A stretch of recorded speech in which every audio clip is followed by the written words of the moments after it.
And now we are not yet in front of the entrance, and we can already notice the defensive aspect. You can see that there is only a very narrow passageway that was dug out by men, redug, in order to oblige a group of enemy to arrive in front of the door one after another. Another important feature is the overhang would prevent an attack from the top of the cliff.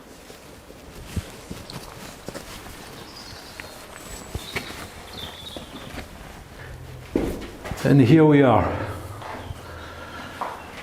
So this is what we call a cluseau. It's no use to check the word in a French dictionary because it's only a local word that is coming from clusellus, the Latin clusellus, a closed place. Well, actually, the verb to close has the same origin.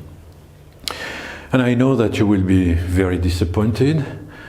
No mysterious tunnel, no staircase.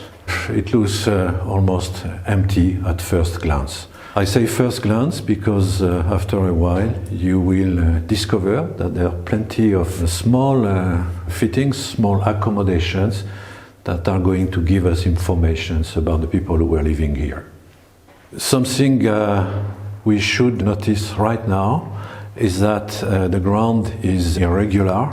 There are different levels, and for me the original ground level is what you see in the bottom of this room.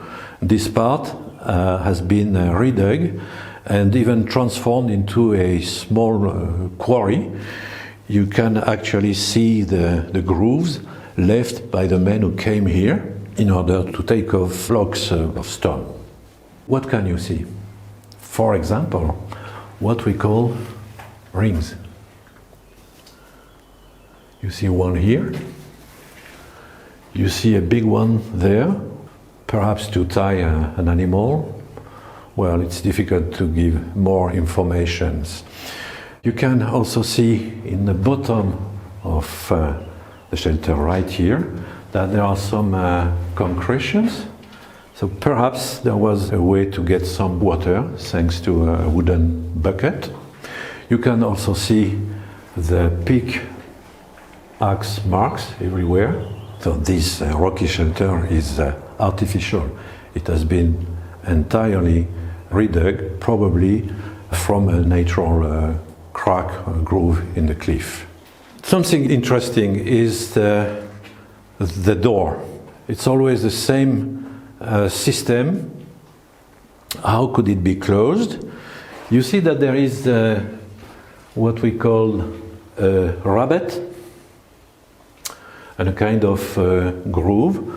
So either a wooden board could be applied against that rabbet, or logs that could be stacked into that groove, and all that could be maintained thanks to an horizontal wooden bar.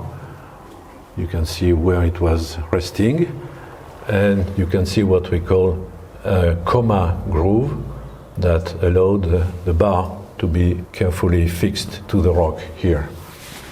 And of course, the most interesting part of this cluseau is found in the outer wall.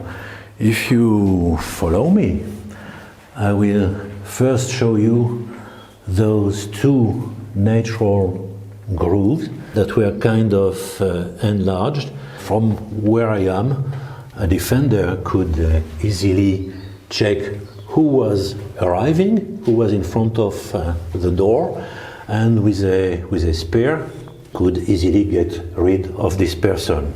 Now you find other opening, a small one, perhaps to give more light to this dark place, and another one here, a wider one. We can find again a rabbet, showing you that it could be closed by a wooden board, and perhaps it is what is remaining of a sink. If you consider that this is the little drain. We did not speak of lighting such a place. Here, for example, you find a small niche, a small shelf, where could be placed a small oil lamp. Such a rock shelter was meant for defense. But first, to be able to dig out such a chamber, you need iron. And iron, when it was quite easy to use in this area. So we can only vaguely say that this kind of rock shelter was dug out during the Middle Ages, perhaps the 10th, 11th century, maybe a little earlier. Who knows? It's almost impossible to be more precise. And why? Because there were a lot of periods of trouble. We can think of the wars between the French and the English, you know, the 100 Years' War. We can also think of feuds. We can think of highwaymen crossing this area. We can think of religious wars. We can think of the Albigensian Crusade. In a word, there were plenty of opportunities to get in trouble in this area. Let's say between the 10th century and the end of the 16th century. So let's imagine a family of farmers living around, farming the valley, which is down there. They could find a safe shelter in Clusaz and wait for a few hours, a few days, until the enemies crossing the area would get discouraged, would go and plunder another area.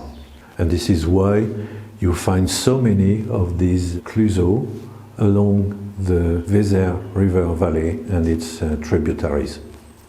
The good news is that such chambers, such Clusaz, there are plenty to discover yet, and that's what we're going to do one of these days. In addition, there is another kind of Clusaz, which is this time dug underground. It's very common in the south of France. We shall also explore some of them. And even more, in this Vézère river valley, there are more complex strongholds made of several or tens of chambers like this one that could communicate by tunnels or other passageways, and they are very interesting to discover. That's what we're going to do soon.